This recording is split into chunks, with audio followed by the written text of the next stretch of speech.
outro nasce no coração.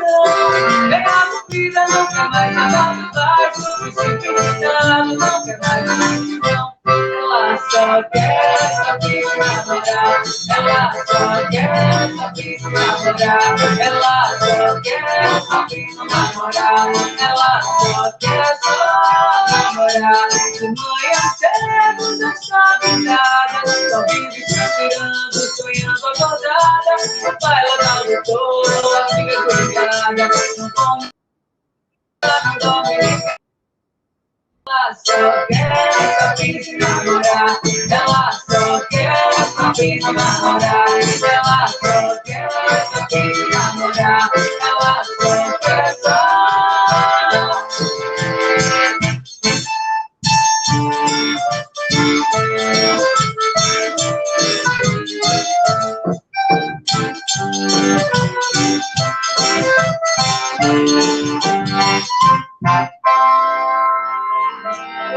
As Gonzaguinhas.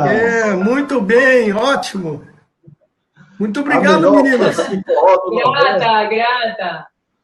Pessoal, boa noite a todos vocês que estão entrando nessa live. São 20 horas e 2 minutos. Estou falando aqui de São Caetano do Sul, ABC Paulista. A live de hoje nós temos aqui um convidado fora de série, o Eduardo Guaranha. Daqui a pouco ele vai se apresentar para vocês. Iniciamos mais uma vez essa live, dando uma quebrada de gelo com música de qualidade, no caso aqui de hoje, forró, com as Gonzaguinhas. E vou pedir para vocês, da banda Gonzaguinha, das Gonzaguinhas, se apresentar aqui para todos nós, não é? De onde vocês estão falando e gostaria de saber o nome de vocês e qual o instrumento que vocês tocam e quanto tempo você já tem de carreira musical. Olá, meu nome é Fernanda Milen, eu sou a trianguleira. Opa! E eu já toco desde os 18 anos de idade, então já tenho um tempinho aí de carreira musical. Espera que eu vou passar para a Ana, a sanfoneira. Boa noite. Boa noite, Ana Marques. Ana Marques, toco sanfona. E toco sanfona já há 6 anos, profissionalmente. Mas toco instrumentos musicais desde criança. Muito difícil, né, Ana? A gente ter mulheres cantando sanfona, mas hoje em dia, não é, Guaranha? Já não tem mais essa diferença, não é? As mulheres estão invadindo os espaços e já não tem mais tanta diferença, não é, Guaranha? Já não estão mais invadindo, já tomaram conta, né? É mais rápido mesmo. Muito bem, temos aí também a Rebeca Vilela, não é, Rebeca? Ainda bem, né?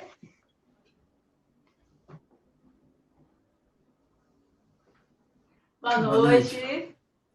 Oi, eu sou a Rebeca Vilela, toco zabumba. Eu toco o instrumento desde os 7 anos de idade. Zabumba eu estou tocando há pouco tempo. Tem algum tempo que eu toco, 6 meses. Mas instrumentos de percussão eu toco desde os 15. Muito bem, Rebeca. Muito obrigado. Olha, foi uma abertura... Rebeca e Ana são multi-instrumentistas. A única que toca pouca coisa aqui sou eu, que toco só violão. Aqui toca violão, flauta, sanfona, todos os instrumentos de percussão, bateria, violão. E eu violão e canto. E todas cantam. Muito bem, viu, Fernanda? E Rebeca, Ana Marques, vocês estão, então, convidados para fechar nossa live de hoje, quem sabe com outro forró, não é? Talvez musical, instrumental, de voz. Então, estão convidados para fechar com chave de ouro a nossa live de hoje, beleza? Beleza. Por enquanto, eu agradeço a vocês. Beleza, vamos voltar com toda alegria para fazer esse som. Boa live, estamos muito felizes de estar participando. Legal, gente. Até mais então. Final da live a gente volta. Muito bem. Pessoal, como vocês todos já sabem, todas as segundas-feiras, quando não tem feriado, evidentemente, às 20 horas, horário de Brasília, eu estou fazendo lives voltadas para aqueles que buscam seu crescimento profissional. São lives transmitidas por 3 plataformas em paralelo, o Instagram, o Facebook e também o meu canal YouTube. Desde já peço para que vocês se inscrevam no meu canal YouTube, para que vocês tenham acesso a materiais de conteúdo, principalmente sobre 5S e sobre TPM. Também me sigam no Instagram, que lá sempre eu estou postando vídeos de pequena duração que visam o seu crescimento profissional. E nas segundas-feiras sempre eu convido alguém que possa contribuir, compartilhando a sua experiência, para você que está aqui nessa live, buscando o seu crescimento profissional no horário normalmente de descanso, horário que você está com a sua família, mas as pessoas que buscam crescimento profissional são proativas e normalmente sacrificam um pouco isso aí em prol justamente do seu crescimento. Hoje eu tenho uma honra muito grande de receber aqui o Eduardo Guaranha, que é o presidente da Academia Brasileira da Qualidade, e coincidentemente, eu conheço o Guaranha há 23 anos, quando ele ainda trabalhava como gerente, como executivo na Copesul, que depois passou a ser uma das unidades de insumos básicos da Braskem, que é a maior petroquímica aqui da América Latina. E o Guaranha, gentilmente, está aqui hoje para compartilhar conosco a sua experiência à frente da Academia Brasileira da Qualidade, que é a principal instituição do Brasil sobre o tema gestão pela qualidade. O Guaranha vai estar aqui tendo como tema a importância da qualidade para o desenvolvimento econômico sustentável aqui no Brasil. Então, Guaranha, desde já agradeço muito a sua participação e essa vontade de compartilhar essa longa experiência que você tem, principalmente agora, presidindo a Academia Brasileira da Qualidade. Bem-vindo, Guaranha. Muito obrigado, Haroldo. Agradeço ao convite que tu me fizesse e ao público que está nos assistindo. E para mim é uma honra também poder compartilhar contigo a experiência, as dúvidas que nós temos também, porque nós temos muitas indagações sobre a qualidade, sobre o futuro do Brasil, mas com certeza é assim que se cresce. Muito bem, essa live está sendo transmitida também para o Instagram, e no Instagram você só consegue assistir e ver quem está aparecendo aqui se você colocar o seu celular na horizontal, tá? Então, quem está no Instagram, por favor, ponha na horizontal, que aí você vai ter acesso às imagens, tanto de quem está aqui falando, como também alguma imagem compartilhada durante a explicação aí do Eduardo Guaranha. Essa live, ela também vai até pontualmente até 9 da noite, não passamos disso, mesmo porque o Instagram não permite transmissão online por mais de 1 hora de duração. E vocês que estão aqui entrando na live gradualmente, gostaria que vocês, até para poder interagir melhor com os demais, dissessem de onde vocês estão aí falando ou participando e enviassem perguntas à medida que o Eduardo Guaranha vai aí expondo a sua visão sobre essa questão da importância da qualidade para o desenvolvimento econômico sustentável no Brasil. Então, desde já, vocês já podem aí participar e, por favor, coloquem sempre, se possível, de onde vocês estão participando dessa live. Guaranha, a primeira coisa, já que eu apresentei você como presidente da Academia Brasileira da Qualidade, famosa ABQ, o que seria a Academia Brasileira da Qualidade em termos de missão, quais são os objetivos e quais são, assim, os canais que a Academia oferece para que as pessoas possam conhecer mais os serviços, os produtos que vocês disponibilizam para a nossa sociedade aqui no Brasil? Tá bem. A ABQ, Academia Brasileira da Qualidade, ela é uma instituição bem novinha, nós fizemos 10 anos agora, e ela foi criada, na verdade, por um grupo, a gente chama dos abnegados da qualidade, que identificou que o Brasil mereceria ter uma academia para tratar desse assunto tão relevante, e a partir daí foram juntando pessoas que tivessem a mesma identificação. E foi criada essa instituição com a missão de disseminar o desenvolvimento da engenharia da qualidade, então tem um lado técnico, da qualidade, da gestão organizacional, a inovação, para benefício das organizações e também da sociedade brasileira. Então, o nosso propósito é atingir o indivíduo. As organizações, claro, através dos indivíduos, mas o benefício também para os indivíduos. Então, essa é a nossa missão. Agora, como é que nós atuamos? Hoje, nós somos 50 acadêmicos. Acadêmicos são pessoas que têm experiência, não necessariamente como professor, então nós chamamos de acadêmico aquele que tem uma vida profissional, que desenvolveu a qualidade na sua atividade, quer seja como professor, quer seja como executivo, como técnico da indústria privada, da área privada ou da área de governo, né? E essa pessoa precisa ter, no mínimo, 30 anos de experiência em qualidade e 55 anos de idade, e ela tem que ser aprovada por 2/3 dos acadêmicos. Hoje, então, uma pessoa para entrar na ABQ teria que ter 32 votos a favor de um processo de votação, evidentemente, de sigilo, mas é assim que nós temos funcionado. Então, é o nosso desejo. Bem, no que nós acreditamos? Nós acreditamos, sim, que a qualidade ela é o fator fundamental para o desenvolvimento econômico e social e a qualidade de vida das pessoas. Não existe país desenvolvido que a qualidade não esteja permeada na cultura. Então, esse é um princípio que, no começo, quando nós discutimos isso agora no nosso último ciclo de planejamento, às vezes ficava a sensação assim, puxa, mas isso parece tão óbvio. É tão óbvio, mas, na verdade, ninguém está tratando disso no país. As questões de organização são vistas, as questões técnicas são vistas, as questões estruturantes da competitividade são vistas, ótimo, isso é inovação, mas dizer assim, o Brasil é um país de qualidade, onde a qualidade intrinsecamente faz parte do cotidiano das pessoas, longe disso. E a gente sabe que Japão, Coreia, os países nórdicos, enfim, tem a qualidade dentro do processo, dentro do hábito. E é isso que é o nosso grande desafio. E aí, como é que nós atuamos? Como a ABQ é uma instituição de conhecimento, fundamentalmente, e os nossos recursos são o conhecimento. Então, nós atuamos em cima de 3 frentes. Disseminar e compartilhar conhecimentos. Das diversas formas, seminários, lives, artigos. Nós temos o livro ABQ da qualidade. Né?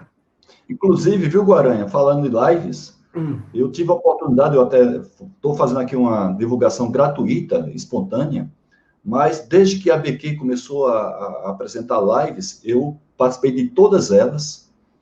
Elas estão, inclusive, gravadas no site da ABQ, à disposição, para quem quiser assistir, e são lives de alto nível. Então, quem não assistiu às lives, a ABQ ela divulga com antecedência, inclusive lá no final o Guaranha vai falar da live que vai acontecer agora no dia 12 de novembro, mas quem não assistiu às anteriores, por favor, assistam, porque são lives, na maioria de acadêmicos, pessoas de alta experiência, que a gente recebe gratuitamente dessas pessoas, todo esse conhecimento, essa experiência de maneira gratuita. Então, eu desde já estou fazendo aqui, Guaranha, uma propaganda gratuita, voluntária, porque eu participei de todas, eu participei da primeira, não deixei mais de assistir, porque o nível é muito elevado, e as pessoas que estão nessa área de gestão, tanto sistemas de gestão como Lean Manufacturing, WCM, TPM, Qualidade Total e outros mais sistemas, não podem deixar de assistir às lives da ABQ. Mas, por favor, Guaranha, pode prosseguir. Isso,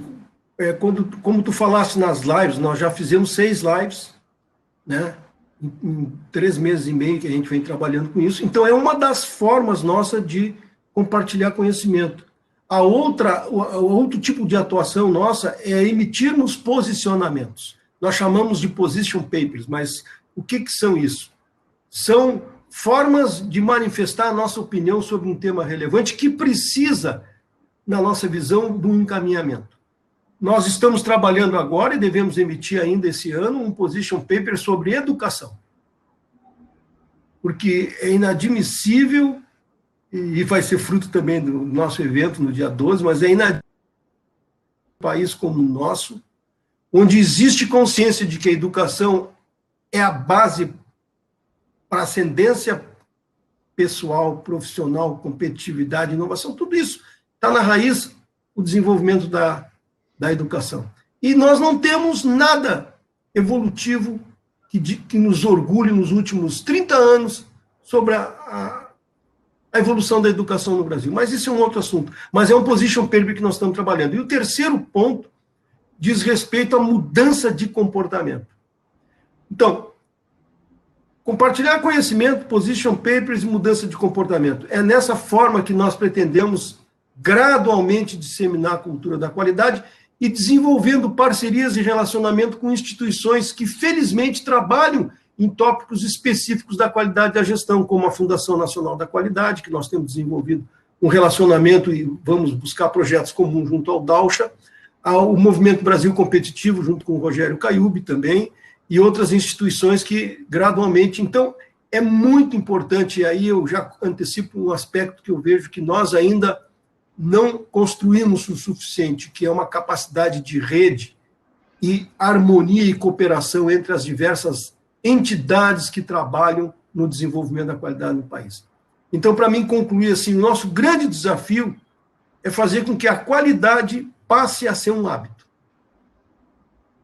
E isso é um trabalho imenso e de longo prazo. Um valor, né, Guarani? Eu me lembro um valor. No início da década de 90, nós tivemos uma propagação altamente positiva aqui no nosso país, muita coisa boa, né? De conteúdo aconteceu justamente na década de 90. E aí veio também as próprias normas ISO 9000 e tal, e como todo acontece na gestão ocidental, a questão dos modismos, fica parecendo que aquilo que é antigo é obsoleto, não é? É uma visão totalmente deturpada que nós temos, e a gente sofre justamente por não tratar a qualidade como o valor, conforme você colocou aí, como hábito, que esteja embutido nas atitudes das pessoas, e a gente sofre por conta disso, tanto na sociedade aberta, como também dentro das empresas. Eu trabalho desde 95 para empresas privadas, a maioria médias e grandes empresas, até multinacionais. A gente vê a dificuldade muito grande para que as pessoas, inclusive no nível de alta direção, internalizem a qualidade como sendo um valor. Muitas vezes pratica a qualidade como sendo um produto para satisfazer apenas o cliente, quando esse cliente ele é exigente, né? Mas, ou quando contratualmente há cláusulas que obriga aquela empresa fornecer serviços de qualidade. Mas quando isso aí fica em aberto, é igual à segurança. A pessoa pergunta, olha, você quer com qualidade ou sem qualidade? Quer com segurança ou sem segurança? E aqui, só abrindo mais um espaço aqui, já temos, inclusive, vários acadêmicos aqui participando dessa live. Temos o Basílio Dagnino, uma pessoa que eu tenho uma profunda admiração, não é? Uma pessoa muito influente, desde o início da década de 90, que eu conheço, à frente da Fundação para o Prêmio Nacional da Qualidade, profissional de alto nível, que também é acadêmico. Temos o Kleber Nóbrega, que sempre faz também toda a parte de gestão técnica das lives, e também tem a própria live sua, que fala muito sobre literatura, né? Chamada Leituras Conectivas, que inclusive você próprio apresentou uma live nesse programa dele. Tem uma admiração muito grande pelo Kleber Nóbrega, e temos um recém-acadêmico, que é o Mauro Paganotti. Mauro Paganotti passou a ser acadêmico, se não me falha a memória, esse ano, agora 2020, né? E está aqui na live também com a gente, viu? Fora os demais convidados aqui, temos a Taz, a Thay, a Renata Ribeiro, o Carlos Manaia Ferreira, ex-executivo da Mercedes-Benz do Brasil, Liliana Lima, o Renato Prado, então muita gente boa, o Minella, então muita gente boa participando, Moisés Ramos, que inclusive vai participar da live, o Moisés Ramos, ele é responsável pelo TPM da Embraer, e vai estar conosco aqui daqui a 2 semanas, também nos premiando com toda a sua experiência, à frente dos programas de excelência lá da Embraer, e vai estar conosco daqui a 15 dias, compartilhando também essa experiência. E desde já está aqui conosco, viu? Temos o Djair Bispo, que é um engenheiro que está fazendo mestrado, está aqui presente também, o Pedro Afonso. Então, desde já agradeço a essas pessoas. Eu também já agradeço a todos. E temos um amigo seu, o Carlos Cardoso, que vai estar conosco no dia 7 de dezembro também, compartilhando toda a sua experiência de carreira, inclusive internacional. Ele fala que foi colega seu do IBQP, você bem lembra dele, ex-executivo da Ródia, fez um trabalho na Ródia, inclusive de outros países, e também, gentilmente, ele aceitou o convite que eu fiz para que ele compartilhasse conosco a experiência que ele tem, e isso aí vai acontecer no dia 7 de dezembro. Então, muita gente boa aqui já na nossa live, viu, Guaranha? Que bom! Eu fico muito satisfeito. Fico muito satisfeito. Agora, tem uma pergunta aqui que eu queria fazer para você, Guaranha. Você falou aí rapidamente, mas eu queria que você explicasse direitinho o seguinte: por que qualidade você considera tão fundamental para a competitividade sustentada de uma empresa, de uma organização como um todo? Não precisa ser exatamente uma empresa, mas uma organização. Por que você considera a qualidade como sendo fundamental? Uma boa pergunta. Deixa eu vender bem o peixe nosso da ABQ, e particularmente, vamos dizer assim, a minha escolha profissional, né? Que quando a gente entra na qualidade, a gente acaba tendo uma escolha, né? Com todos. Sim. É incrível isso. A gente é engenheiro mecânico, é um administrador, é um técnico, não importa. Quando ele identifica a qualidade, parece que aquilo te diz assim, vem para cá, vem para cá, vem para cá, e tu acaba entrando num processo e felizmente, vamos dizer assim, a grande maioria das pessoas não se arrepende, né? Não é o meu caso, eu não me arrependi mesmo, eu acho que foi uma bela escolha da engenharia, que eu sou engenheiro mecânico, trabalhei muito no campo, na engenharia mecânica, mas ao longo do tempo eu acabei sendo mordido pela mosquinha azul da qualidade. Mas eu vou responder a pergunta que tu me fizesse da seguinte forma. A qualidade, tem várias definições de qualidade, e eu acho que isso, em algum momento, acaba prejudicando um pouco o foco do que é qualidade. Eu gosto muito de uma definição que ela é complementar a que a Fundação Nacional da Qualidade tem. Mas o que para mim, é o significado da qualidade? A qualidade é um conjunto de características de um bem, serviço, atividade, ou um bem ou um serviço fundamental que atende às necessidades implícitas e explícitas do cliente e demais partes interessadas. Bom, o que isso tem de novo? Não é tanto de novo, mas é de consciente. Então, a qualidade, ela tem a ver com não só o produto e o serviço de mercado, mas aquilo que é relativo a um bem fundamental e uma atividade fundamental. Saúde, educação, serviços da administração pública, infraestrutura para que as coisas aconteçam. Então, acrescenta-se aí atividades que não são de mercado, mas que são típicas de um serviço de alta responsabilidade e necessidade. Agora, isso é suficiente? Não. Tem que atender a quem? Antigamente era muito foco no cliente, o cliente.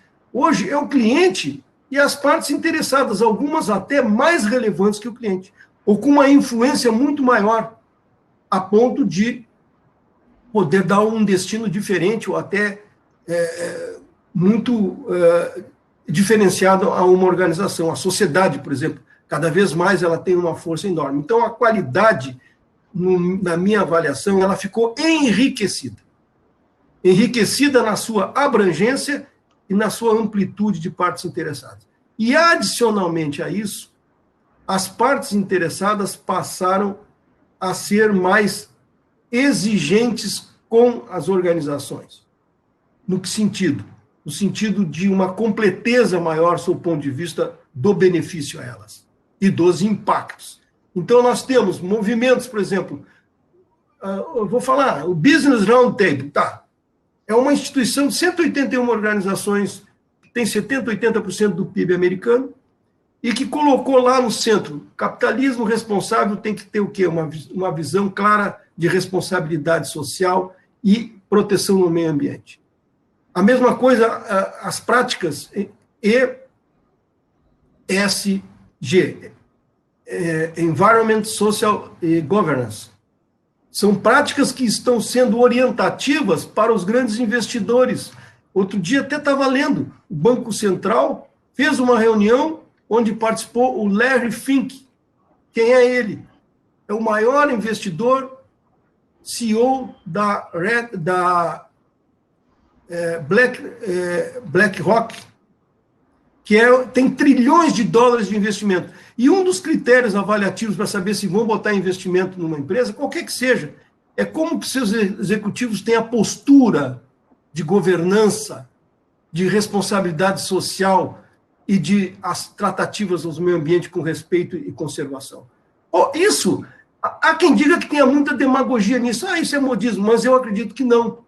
Eu acredito que no momento em que isso começa a tocar no bolso, o comportamento e a reeducação daqueles que não têm essa visão, ela vai se dar ou por exclusão desse executivo, ou pela formação de novos executivos que já venham assimilados com essa característica.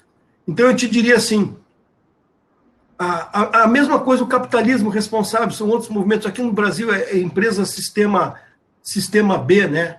Que é similar, é a empresa que valoriza, onde uma delas é a Natura, por exemplo, é a maior empresa do sistema B, chamado aqui, né? É a Natura. Então, poxa, o que eu quero dizer com isso? A qualidade, então, se enriqueceu. E aí eu tenho, para mim, a minha convicção, por isso que eu digo desenvolvimento sustentado, resultado sustentado da economia. a qualidade, com essa visão de cliente, com essa demanda de partes interessadas e com essa amplitude de atuação, é, a meu juízo, o único instrumento estruturado para dar uma base a partir da qual inovação, competitividade, startups, elas floresçam.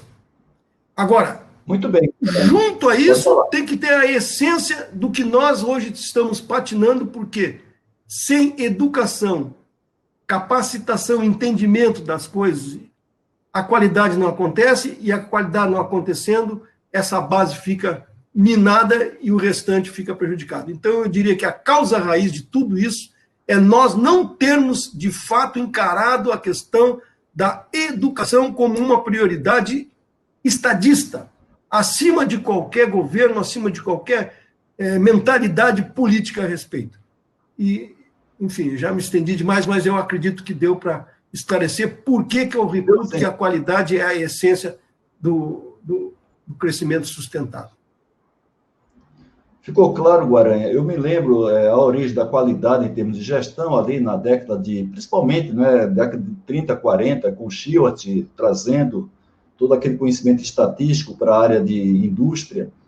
E aí depois teve toda aquela história da qualidade, principalmente lá no Japão, que quando o Japão, na década de 80, passou a ser a segunda maior potência econômica mundial, ultrapassando a economia da Alemanha, né, ficando atrás somente dos Estados Unidos. Dos Estados Unidos. Hoje é a terceira, porque, claro, foi ultrapassado pelo o tamanho da China, o tamanho da economia da China, não é?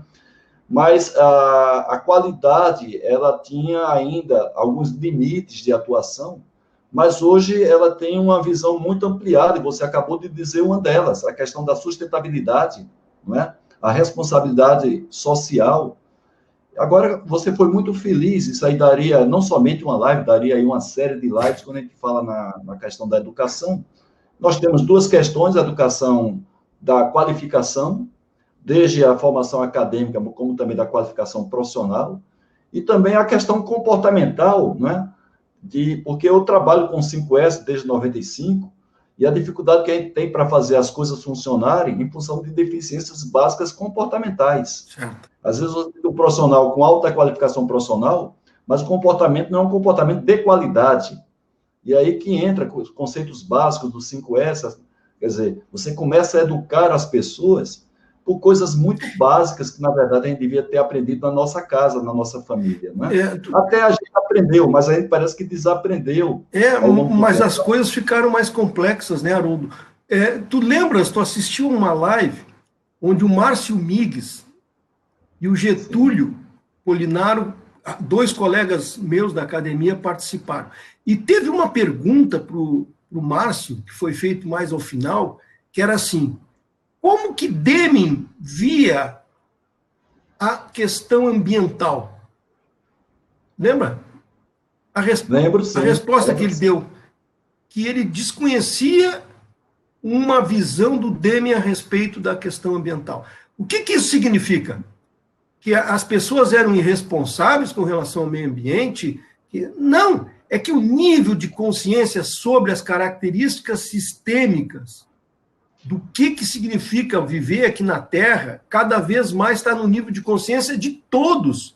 Agora, verdade, isso é uma coisa que antigamente, até por questões de mídia, por questões de rede social não existente, não existia nem e-mail, né? Naquela época. Quer dizer, o que eu quero dizer assim, é fabuloso isso quando tu vê a complexidade e como a estrutura da qualidade ela se moldou em cima de elementos factuais, repetitivos, processos, análise, melhoria.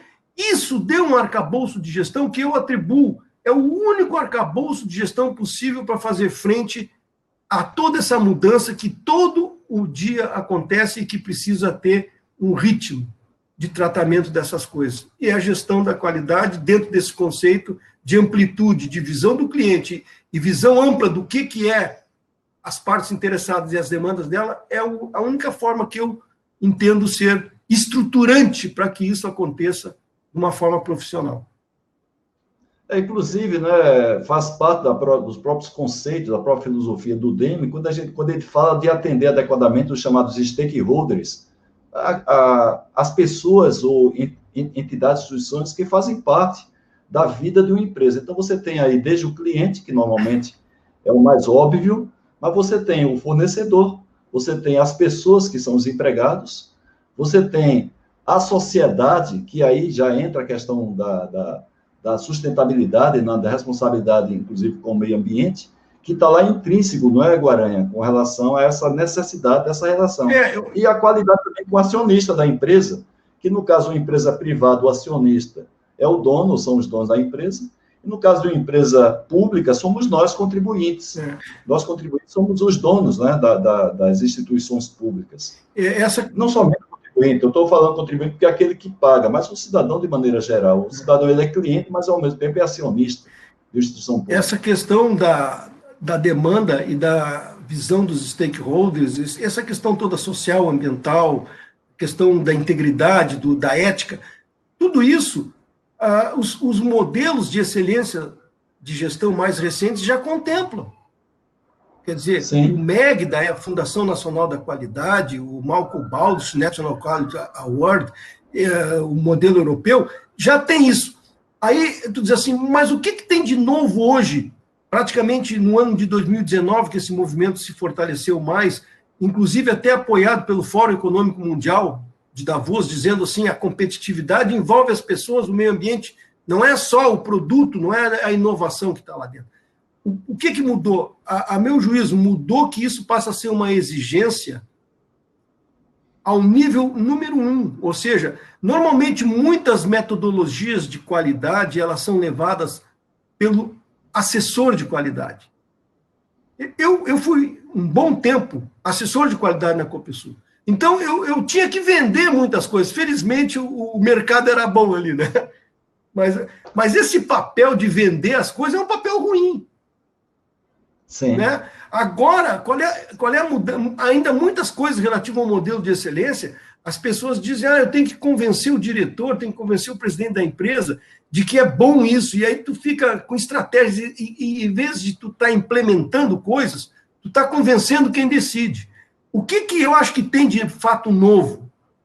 Vem de fora para dentro uma exigência de investimentos saudáveis em responsabilidade social, meio ambiente e integridade. E isso é algo para o qual as organizações têm que dar atenção, porque senão elas não terão aquilo que elas precisam de investimento saudáveis para crescer. A mudança é em quê? A mudança é diferente, não é um convencimento. É, num momento, uma imposição. Eu até faço uma analogia com o tal cinto de segurança. Lembra? Quando surgiu o cinto de segurança, todo mundo, não, esse negócio, eu vou botar porque senão eu vou levar multa, né? E aí, de repente, sim, vai botando. E hoje, o que é o cinto de segurança? Se tirar a legislação da obrigatoriedade, as pessoas vão sair com o cinto de segurança já apostado. Por quê? Porque entrou na cabeça das pessoas o valor disso, que é para a proteção da vida, da família, do próprio motorista. Eu acho que na questão da conscientização ambiental, social, e integridade e ética, por exemplo, eu acho que isso, com o tempo, vai ter uma assimilação, porque essa imposição econômica, ela, quer queiramos, quer não, ela dirige os destinos principais. E se ela tem associado essas exigências saudáveis de meio ambiente, ecologia, integridade nas decisões e respeito às pessoas e à sociedade, isso é muito, muito bom. Muito bem. Agora, Guaranha, começaram a chegar as perguntas aqui, e agora nós vamos começar a priorizar. E como são muitas perguntas, então tem aquela questão da respostas curtas, claro, tem que atender a pergunta. Tá bem. Para dar opção a mais outras pessoas. Então, o Basílio Dagnino, volto a dizer, uma pessoa que tem uma consideração muito grande, né? Ele diz assim, como sensibilizar a alta cúpula governamental para a relevância da boa gestão, já que a gente está falando da qualidade, e ele complementa dizendo, muitas vezes existe a impressão de que há recursos financeiros, mas sua aplicação está longe de ser otimizada. Isso procede da gestão pública? Foram duas perguntas do Dagnino? Na verdade, ele fez uma, mas a segunda, ele complementa, mas pergunta o seguinte, a aplicação desses conceitos de boa gestão, ela está longe de ser otimizada na área governamental? Porque a pergunta dele é como sensibilizar a alta cúpula governamental. Né? O Dagnino, ele faz uma pergunta que é um problema nosso, né? É uma discussão muito frequente na ABQ sobre isso.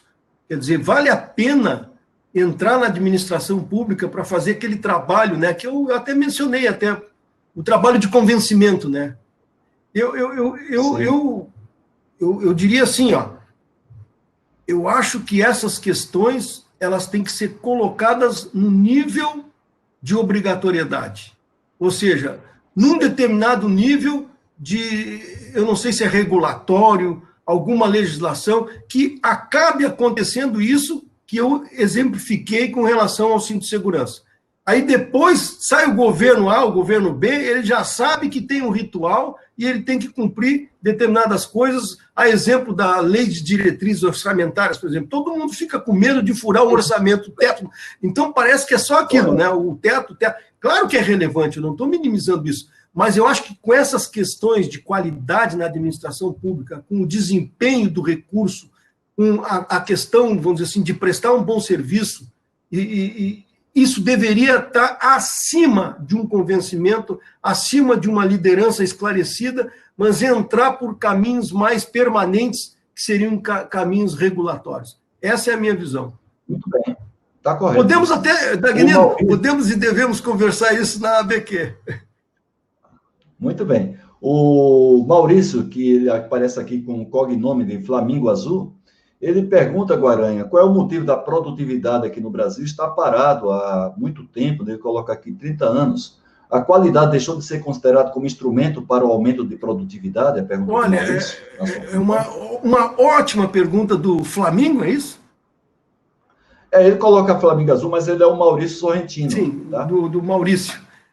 Nós, em função disso, Haroldo, nós criamos na ABQ um grupo de estudo para trabalhar, entender a produtividade. É um grupo de estudo coordenado pelo Caio Becker, e eu participo como membro, o Cláudio Moura de Castro participa também, o Maurício Roscoe, que é outro acadêmico, a Doroteia Werneck também participa. Então, é muito importante, nesse grupo de estudo, ter pessoas com visão de economia também, não só de qualidade. Então, vamos dizer, o Brasil, ele realmente, praticamente nos últimos 30 anos, produtividade. Né?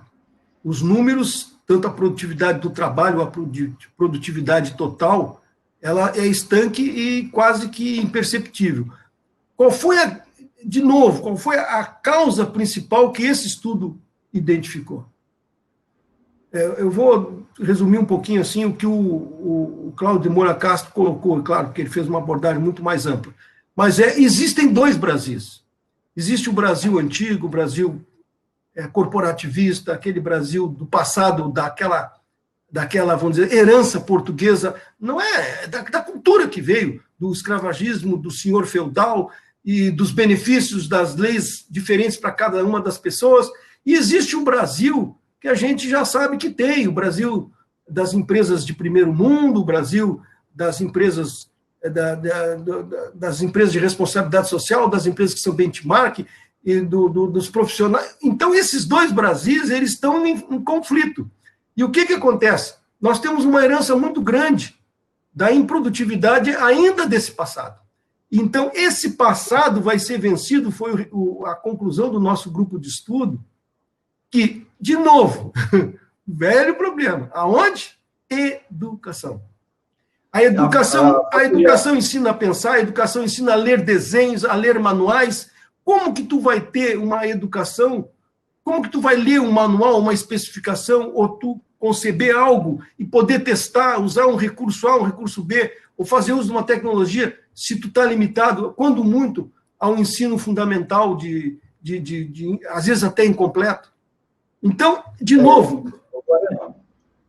Guaranha, o Gustavo Toniello, ele passou uma mensagem lá nos Estados Unidos, ele trabalha na ThyssenKrupp, empresa alemã. Sim, eu assisti. Ele fala justamente Isso, é claro que a pergunta que o Gustavo fez aqui dá, inclusive, tema para outra live. Dá para outra live. O que precisa se mudar na educação para que ocorra essa melhoria da qualidade? Então, você vê que é uma pergunta que dá tema para uma live. Ele está me perguntando isso? Isso. Então, é o Tonello? O Gustavo Tonello. Tonello. Ele é da grupo e está falando lá dos Estados Unidos. Sim, Tonello, eu vou te pedir uma coisa, Tonello.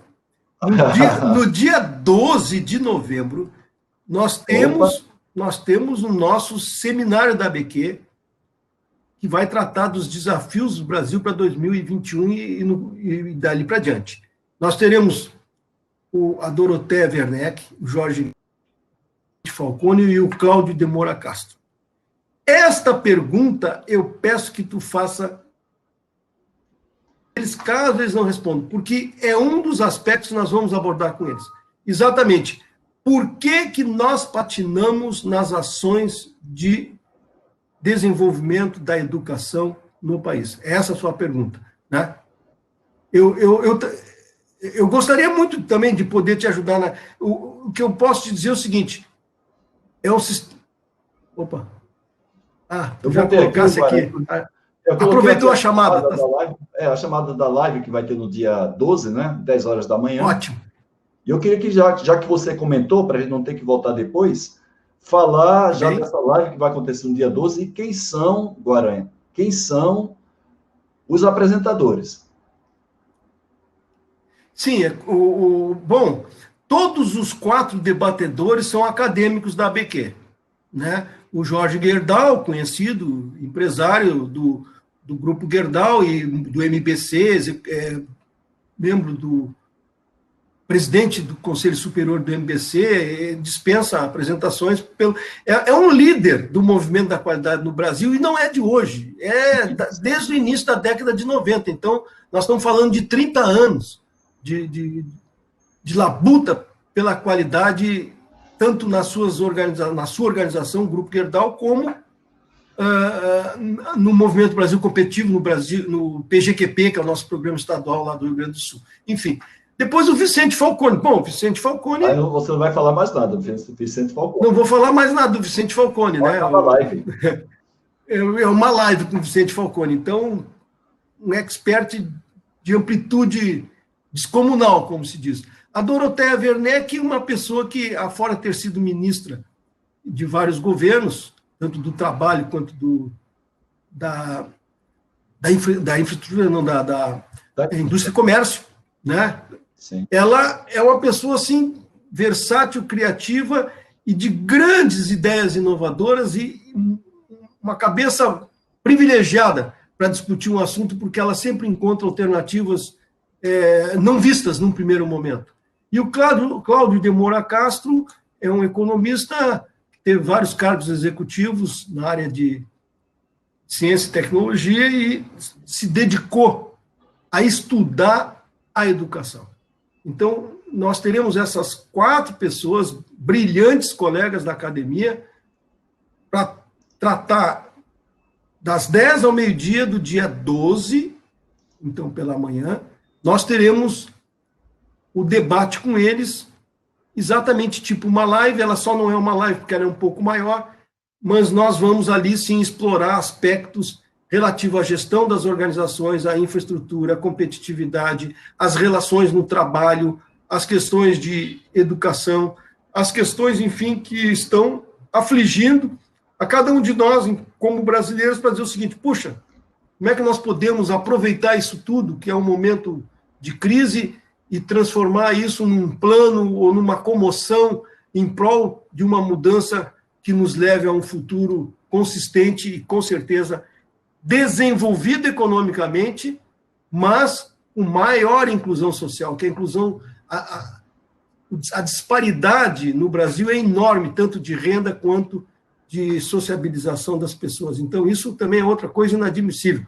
Não pode um país ser rico se um grupo consegue ter o benefício e também não adianta sair fazendo distribuição, tem que ser o quê? Conquista, uma capacitação. Isso vem com a educação de novo. Né? Então, eu também quero escutar os nossos colegas da ABQ assim como o Tofani, né? Sim. Com essa, eu não tenho a resposta para ele. Eu vou na ansiedade e pedir que ele faça isso naquele dia que, com certeza, nós teremos uma condição muito maior de receber os ensinamentos dos nossos colegas da ABQ, os 4 colegas. Eu estou compartilhando aqui também na nossa live o QR Code desse evento, né, que é gratuito.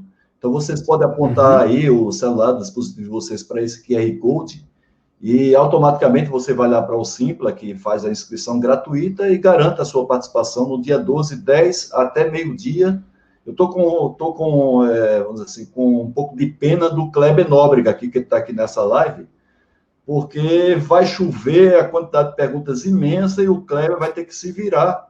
Né? Eu já acompanho será o Kleber recebendo do público, o José Augusto também, e eu junto ali. Precisa de 3 ali para equilibrar esses pratos, para fazer as perguntas no tempo certo para os 4 ilustres debatedores, né? Só que o Kleber, ele já chora toda live que eu vejo, ele fica lá gemendo, chorando pela quantidade de perguntas e limitado pelo tempo. Agora, nessa quinta-feira, com a quantidade de inscritos que tem, eu já estou com pena. Estamos com praticamente 1000 inscritos já. Sensacional. 1000 inscritos é um número... Eu botei um desafio assim, ó, vamos superar o número de gols do Pelé. Certo. Né? Nós precisamos, uns 1.300 inscritos, nós já superamos 1000. Eu acho que o Pelé fez 1.280 gols, ou parecido com isso. Eu acho que passou de 1.300, viu, Guaranha? Será que passou? Então nós precisamos um pouquinho mais. De 1.300. Guaranha, então muita gente aqui elogiando a live, elogiando as suas colocações. Temos aqui também o Pedro Afonso, que na semana passada nos presenteou, que é diretor executivo da Mercedes-Benz, está aqui também assistindo, aqui de São Bernardo, também elogiando a nossa live. Deixa eu ver se tem mais alguma pergunta aqui interessante para te passar. Tem aqui uma consideração do Ricardo Morilovski, que sempre está aqui presente. O Gustavo Tonello, que está falando dos Estados Unidos. E o Dagnino, nosso amigo, aí ele volta a fazer uma pergunta aqui. Seria a desigualdade social tão relevante como os problemas da educação com o Brasil, sendo o 8º pior índice de Gini do mundo, ao lado de 7 países africanos que são muito pobres? Então, ele está colocando aqui a questão da desigualdade social, não é? Mas eu acho que isso aí, não é, Guarani? Talvez venha também em função da própria deficiência de investimento na educação, né? Principalmente na educação fundamental.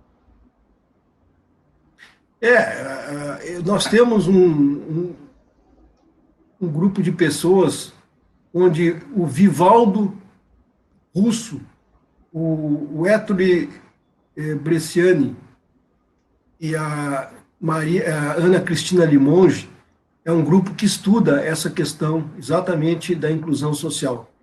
E já tem, no nosso site, inclusive, ali tem vários conteúdos muito bons sobre isso.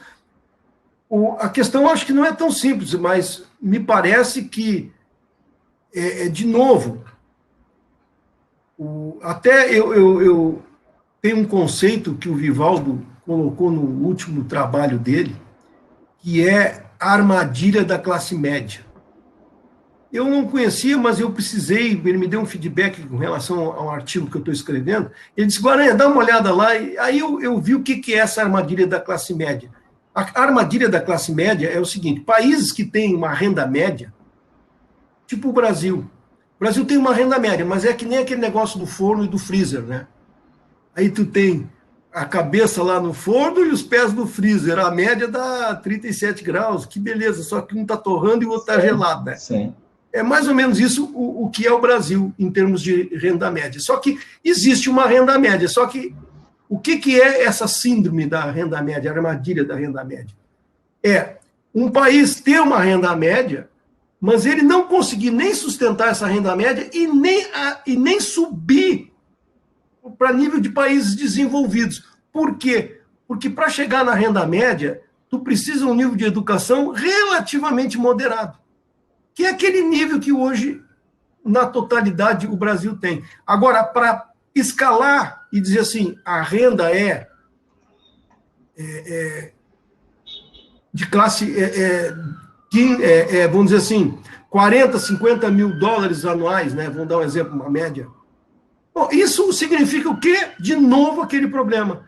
Conhecimento, educação, capacidade de discernimento, evolução profissional, para que ele consiga subir socialmente e, consequentemente, ter uma renda que lhe faça jus ao conhecimento e à entrega que ele fez desse conhecimento na organização em que ele trabalha.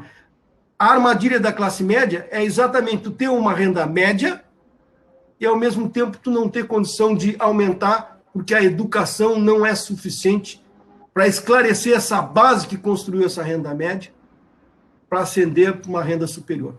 Então, eu diria o seguinte, simplificadamente, de novo, a questão da educação como limitante, tanto às organizações, quanto à ascensão social das pessoas. Legal, Guarani. Temos, evidentemente, muitas perguntas aqui, muitas considerações. Agora, essa que o Carlos Cardoso ela fez aqui, eu acho que dá para a gente fechar e depois eu passar as considerações finais para você, porque ele diz assim, por que você acha que houve esse fracasso, segundo o Carlos Cardoso, né, do IBQP? O que é que você acha, na sua opinião? Claro, você está ali. IBQP? Instituto Brasileiro de Qualidade e Produtividade. Segundo ele, fracassou esse instituto e eu queria saber se você tem informação para justificar por que, na sua opinião, aconteceu isso. Olha, eu atuei no IBQP também. Certo, por isso que ele deve ter feito essa pergunta. Eu acho que ele deve estar perguntando do IBQP nacional, porque tem o IBQP tem o IBQP do Paraná e tem uma relação com os japoneses, ou teve uma relação inicial com os japoneses, e ele se mantém até onde eu sei. O Instituto Brasileiro de Qualidade e Produtividade, que foi criado na década de 90, eu fazia parte porque o nosso diretor superintendente, o Luiz Fernando Cirne Lima, quando foi convidado pela Copesul, ele era o presidente da Copesul, e a Copesul tinha ganho o Prêmio Nacional da Qualidade, em 1997. E aí, então, o IBQP convidou para fazer parte lá. Aí ele me chamou e disse, Goreia, eu quero que tu me represente. E eu passei, então, a atuar no IBQP. O que é difícil eu dizer para ele, assim, por quê? Mas eu eu vou dizer, eu ia nas reuniões, mas nós não conseguíamos passar para um outro estágio que era de uma representatividade maior. Então, o que acabou acontecendo? Ficou, vamos dizer assim, um instituto que não conseguia mobilização, de fato, conseguia um grupo de organizações, mas quando chegava em entrar no nível de governo, nós encontramos um obstáculo. E aí, na verdade, o IBQP foi redesenhado.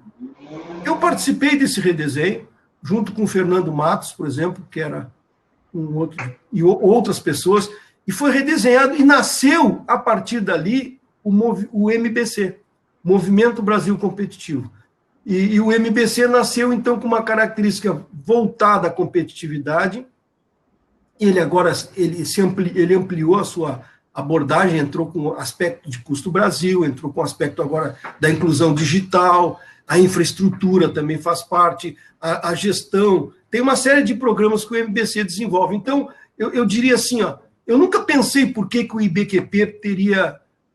mas o que eu notei quando eu participei ali, e foi praticamente desde o início, eu acho que ele não conseguiu dar o salto de representatividade. Ele ficou muito a nível das organizações, e quando ele ia no nível de governo, que precisava uma interlocução, ele não conseguia fazer isso. E aí acabou tendo um redesenho que migrou para uma outra instituição, que é o Movimento Brasil Competitivo. Muito bem, Guaranha. Chegamos ao final, não é? A gente vai fechar daqui a pouco. Vocês já estão vendo aí na nossa live as Gonzaguinhas. Daqui a pouco elas vão fazer mais uma apresentação para todos nós, para fecharmos com chave de ouro. Eu queria agradecer a todas as pessoas que estão nessa live, dizendo que ela fica gravada no meu canal YouTube, youtube.com/c de channel, /Haroldo Ribeiro com H. Então, lá você vai ter acesso a essa live gravada. Eu vou tentar fazer com que as perguntas que não foram respondidas na live a gente consiga responder depois através do Eduardo Guaranha. Tá certo, pode fazer que eu respondo. Lembrando a vocês que todas as segundas-feiras nós temos 20 horas lives apenas para quem busca crescimento profissional, que é amplamente divulgada das minhas redes. E eu queria, Guaranha, primeiro agradecer a você e muito, você como presidente da Academia Brasileira da Qualidade, volto a dizer, a principal instituição do Brasil que trata do tema de gestão pela qualidade, as considerações finais, e depois eu passo aí para que a gente tenha a live fechada com chave de ouro para as Gonzaguinhas que estão lá em Ilhéus, na Bahia. Por favor, Guaranha. Tá bem. Eu vejo assim, é muito importante nós termos consciência de que nós evoluímos bem no processo de qualidade. Ou seja, quando nós criamos o PBQP, ninguém tem dúvida de que até os anos 2010, 2015, nós tínhamos uma grande evolução do processo de qualidade. Então, essa consciência é importante nós termos. Depois, nós passamos a ter algumas lacunas talvez até de suficiência, lacunas que requereriam um estudo muito mais profundo do que o que eu posso dizer aqui. Mas eu acho que tem um fato novo que é importante. Retornou um nível de consciência de que, sim, nós podemos introduzir a essência da qualidade dentro da vida das pessoas, não só das organizações. Isso é um trabalho educacional, mas é um trabalho que tem muitos colaboradores, tem muitas instituições. E o que eu acho que nós devemos fazer é nós termos um relacionamento mais interdependente entre essas instituições e nós podermos compartilhar e nos ajudar a cumprir essa grande missão. Ou seja, o Brasil, sim, tem solução. Eu acho que o caminho é da qualidade e da gestão eficaz. Não é suficiente, porque reformas estruturantes são necessárias para desimpedir essa questão de que a educação fique no segundo plano, ou de que a infraestrutura, enfim, tudo isso que a gente falou rapidamente. Mas a mensagem que eu passo é a seguinte: eu tenho certeza de que a qualidade não é coisa do passado, e ela, sim, tem um futuro brilhante, e depende de nós fazermos com que ela seja, de fato, o nosso instrumento de maior alcance ao desenvolvimento e à própria justiça e inserção social. Muito obrigado, Haroldo, e aqueles que nos escutaram, as meninas que fizeram a apresentação no início, uma inovação. Muito obrigado por tudo e pela gentileza de me convidar e o carinho de todos com as perguntas que fizeram. Muito bem, Guaranha. Mais uma vez, obrigado. Lembrando, então, quinta-feira agora, 10 horas da manhã, horário de Brasília, a live imperdível da ABQ, que vai ter como presença lá o Vicente Falcone, o Jorge Gerdau, a Latória Werneck e o economista, o Cláudio, né, um grande economista aqui brasileiro, todos acadêmicos, compartilhando conosco durante 2 horas gratuitamente. Se inscrevam, amplamente divulgada essa live aí, através principalmente do LinkedIn. E de volta aí as Gonzaguinhas, Fernanda, Ana Marques e Rebeca Vilela. O que é que vocês vão trazer para a gente fechar essa live com chave de ouro, Fernanda? Agora a gente vai tocar. Primeiro, parabéns pela live, muito bacana, a gente assistiu aqui. E vamos tocar uma música chamada Feira de Mangaio e será instrumental, para que vocês possam conhecer um pouquinho mais esse som desse trio nordestino. Obrigado aí, gente.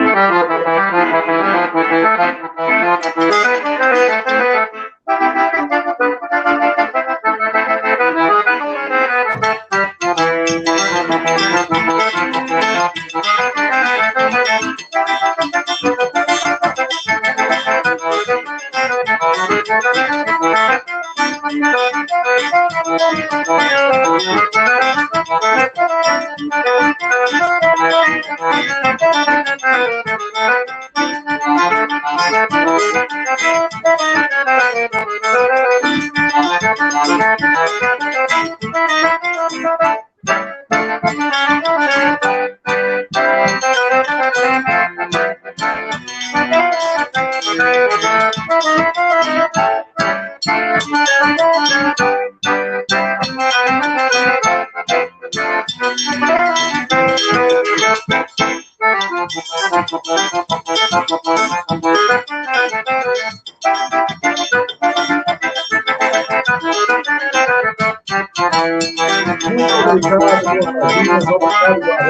noite, Brasil. Obrigado a todos por participar dessa live. Espero vocês próxima segunda-feira, horário de Brasil. Boa noite. Legal, obrigado.